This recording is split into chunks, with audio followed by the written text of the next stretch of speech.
Hormone কাজ করছে তোর সেলস গুলোর উপর। এখান থেকে পজিটিভ রেসপন্স হলো, পজিটিভ রেসপন্স যেই এলো গ্রোথ হরমোন বেরোলো, গ্রোথ হরমোন থেকে পজিটিভ রেসপন্স হলো সেলগুলোর উপরে। এবার যখন সেলগুলো তো গ্রো করে যাচ্ছে, একটা সময় পরে তো সেল গ্রোথ হয়ে যাবে। সেল যখন গ্রো হয়ে যাবে, সেল গ্রোথটা ডাইরেক্ট মেসেজ পাঠাবে কাকে? ওকে, সেল গ্রোথটা মেসেজ পাঠাবে জিএইচআরএইচ কে, নেগেটিভ সিগন্যাল, মানে আমার গ্রোথ হয়ে গেছে, আমার আর গ্রোথ প্রয়োজন নেই। জিএইচআরএইচ যেই নেগেটিভ সিগন্যাল নেবে, ও তখনই নিজের সিক্রেশনটাকে কাট অফ করে দেবে। জিএইচআরএইচ এর সিক্রেশন যেই কাট অফ হয়ে যাবে, গ্রোথ হরমোনেরও সিক্রেশন কাট অফ হয়ে যাবে। গ্রোথ হরমোনের সিক্রেশন যেই কাট অফ হয়ে যাবে, সেলের উপরে এসে আর গ্রোথ হরমোন কাজ করতে পারবে না। This is like A feedback. সবার প্রথমে এ ওকে পজিটিভ দিল, ওকে পজিটিভ সিগন্যাল দিল, তারপরে এর গ্রোথ হয়ে গেল, ও আবার ঘুরিয়ে জিএইচআরএইচ কে নেগেটিভ সিগন্যাল পাঠালো, জিএইচআরএইচ কে বন্ধ করে দিল, একে বন্ধ করে দিল সেল গ্রোথকে। So this is like a chain reaction, feedback mechanism বলা হয় এটাকে। ওকে, this mechanism is called feedback mechanism, or to be specific, negative feedback mechanism. নেগেটিভটা দরকার নেই, শুধু ফিডব্যাক মেকানিজমই থাক, নেগেটিভ পজিটিভ আমরা পরে আলোচনা করব। This is feedback mechanism in case of hormones. Okay, so these are the main properties of hormones and endocrine glands. So our first gland is pituitary gland. Pituitary gland আমরা already বলেছি, pituitary gland is a master gland. pituitary থেকে যে হরমোনগুলো বের হয়, those are trophic hormones. Okay, so pituitary দেখতে কিছুটা এরকম হয়। pituitary gland কানেক্টেড থাকে হাইপোথ্যালামাসের সঙ্গে। আমি যে ছবিটা দিয়েছিলাম, আর বইয়ে যে ছবিটা আছে, ওখানে দেখবি এইখানে হচ্ছে ব্রেনের হাইপোথ্যালামাস পার্ট। আমার নার্ভাস সিস্টেমের ভিডিওটা দেখবি, হাইপোথ্যালামাস দেখানো হয়েছে। ওই হাইপোথ্যালামাস থেকে ঝোলে হচ্ছে পিটুইটারি। ঠিক আছে, একটা ঘন্টার মতন স্ট্রাকচার। পিটুইটারি হাইপোথ্যালামাস, পিটুইটারির সামনের এই রিজিয়নটাকে বলা হয় অ্যান্টেরিয়র রিজিয়ন, সামনের দিক। মাঝখানে এই পোরশনগুলোকে বলা হয় ইন্টারমিডিয়েট রিজিয়ন, আর এই রিজিয়নটাকে বলা হয় পোস্টেরিয়র রিজিয়ন। প্রত্যেকটার কঠিন কঠিন নাম আছে, আমি নামগুলো তাও লিখে দিচ্ছি, তোরা যদি শুনতে চাস শুনে নিতে পারিস। অ্যান্টেরিয়র রিজিয়নকে বলা হয়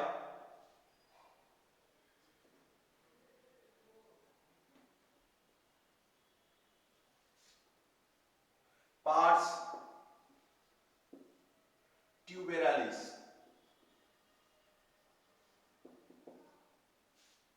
পার্স ইন্টারমিডিয়েট রিজিয়নকে বলা হয় পার্স ইন্টারমিডিয়া। আর পোস্টেরিয়র রিজিয়নকে বলা হয় পার্স ডিস্টালিস। আর এত কিছু যদি না মনে রাখতে পারিস, তাহলে আরেকটা শর্ট হচ্ছে, এই জায়গাটুকুকে বলা হয় অ্যাডেনোহাইপোফাইসিস, আর এই সেকেন্ড পার্টটাকে বলা হয় neurohypophysis.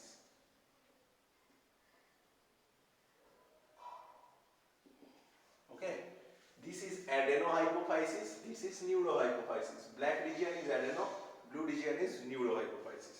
Okay, so pituitary different region থেকে different কিছু হরমোনস বের হয়। সবার প্রথমে আমরা anterior segment-টা দেখি। anterior segment থেকে যে first hormone বের হয়, that is growth hormone or somatotrophic hormone. এর কাজ কি বললাম? গ্রোথ মেইনটেইন করে। গ্রোথ হরমোন যদি আমাদের বডিতে বেশি রিলিজ হয়, তাহলে জাইগ্যান্টিজম দেখা যাবে, অত্যাধিক লম্বা। আর গ্রোথ হরমোন যদি কম রিলিজ হয়, তাহলে কি দেখা যাবে? ডোয়ার্ফিজম দেখা যাবে। গ্রোথ হরমোন, আমি প্রত্যেকটা হরমোনের নাম লিখে দিচ্ছি, ফুল নেমগুলো। গ্রোথ হরমোন,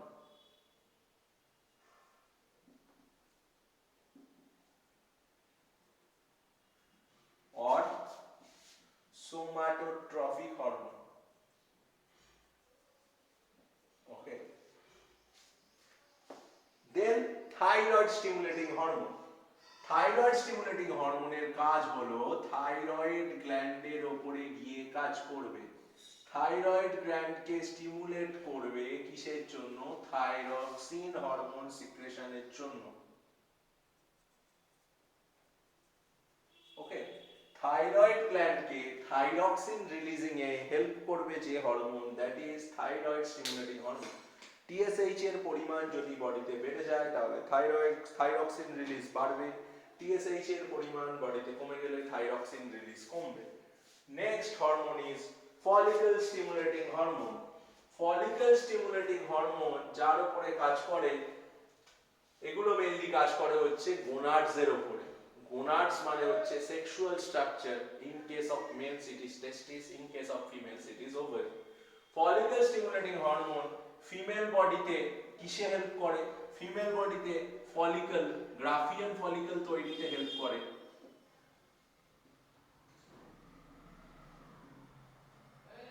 গ্রাফিয়ান ফলিকল তৈরিতে হেল্প করে।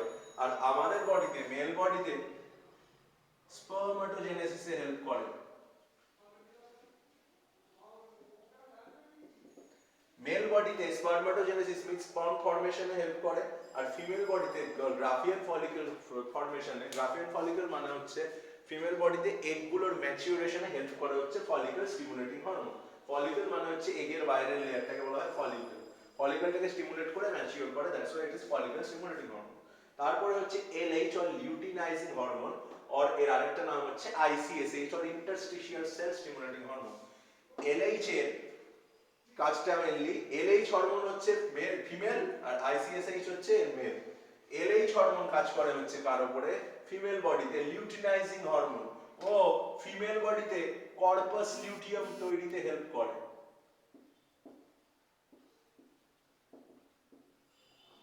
কর্পাস লুটিয়াম তৈরিতে হেল্প করে। কর্পাস লুটিয়াম কি হয়? Corpus luteum during pregnancy progesterone সিক্রেশনে হেল্প করে। তো এলএইচ হরমোনটা কাজ করে হচ্ছে কর্পাস লিউটিয়ামের উপরে, আর এটাও আমি বলতে পারি ফলিকল গুলোর উপরে। মানে মোট কথা হচ্ছে ওভারির উপরে কাজ করে হচ্ছে ফলিকল স্টিমুলেটিং হরমোন। বোঝা গেল? আর ইন্টারস্টিশিয়াল সেল স্টিমুলেটিং হরমোনের কাজ হলো, আইসিএসএইচ এর কাজ হলো আমাদের বডির main hormone, that is testosterone তৈরিতে সাহায্য করে। আর ফলিকল স্টিমুলেটিং হরমোন ফিমেল বডিতে এস্ট্রোজেন তৈরিতে সাহায্য করে। ওকে, আচ্ছা। এরপরে আসছে এসিটিএইচ, অ্যাড্রিনোকর্টিকোট্রপিক হরমোন। অ্যাড্রিনোকর্টিকোট্রপিক, নাম শুনেই বোঝা যাচ্ছে অ্যাড্রিনোকর্টিকোট্রপিক। অ্যাড্রিনাল বলে একটা গ্ল্যান্ড থাকে কিডনির ওপরে, ট্রায়াঙ্গুলার শেপের কিছু গ্ল্যান্ড দেখা যায়, দুটো কিডনির উপরে দুটো, that gland is called adrenal. Adrenal গ্ল্যান্ডের কর্টেক্স অঞ্চলের উপরে গিয়ে কাজ করে অ্যাড্রিনোকর্টিকোট্রপিক হরমোন, এবং ওই গ্ল্যান্ড থেকে অ্যাড্রিনালিন বলে একটা হরমোন রিলিজে হেল্প করে। ঠিক আছে? অ্যাড্রিনোকর্টিকোট্রপিকের পরিমাণ যদি বডিতে বেশি হয় তাহলে কি হবে? বডিতে অ্যাড্রিনোকর্টিকোট্রপিকের পরিমাণ বডিতে বেশি হলে অ্যাড্রিনালিনের পরিমাণ বাড়বে, অ্যাড্রিনোকর্টিকোট্রপিকের পরিমাণ বডিতে কম হলে অ্যাড্রিনালের পরিমাণ কমবে। ওকে, আচ্ছা। এরপরে হচ্ছে prolactin. After the birth of the baby, এটা কাজ করে হচ্ছে ফিমেল বডির উপরে। প্রোল্যাকটিন মাদারকে ল্যাকটেট করতে, অর্থাৎ মাদারের ব্রেস্ট মিল্ক ফর্মেশনে হেল্প করে হচ্ছে প্রোল্যাকটিন। ওকে, তারপরে আসছে পিটুইটারি, ইন্টারমিডিয়েট রিজিয়ন। ইন্টারমিডিয়েট রিজিয়নে যে হরমোনটা তৈরি হয় that is called MSH or melanocyte stimulating hormone. Melanocyte